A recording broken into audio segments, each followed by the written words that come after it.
بنتكلم النهاردة عن فندق إيفرست الموجود عند مسجد الفتح القاهرة، من أهم فنادق وسط البلد.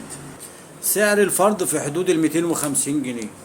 هنتكلم عن مميزات وعيوب الفندق، ونجيب دلوقتي رقم التليفون بتاع الفندق 022 574 2506 022 574 2506.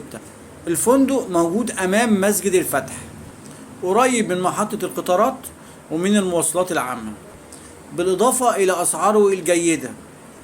المنظر من أعلى، الفيو تحفة ورائع. الكافيتيريا بتقدم مشروبات ووجبات جيدة.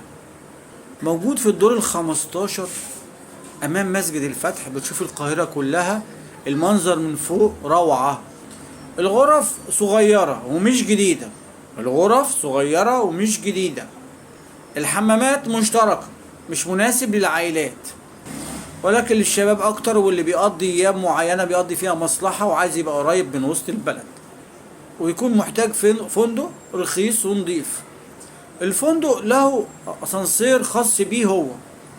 بالنسبة لواجهة الفندق فلا مثيل له في الفنادق اللي موجودة في القاهرة، ولكن الفندق بيحتاج إلى إدارة فندقية. احنا شكرنا في الكافيتيريا وحاجتها جيدة، لكن أسعارها عالية شوية. يعني تقريبا الشاي أو القهوة عاملين 40 جنيه.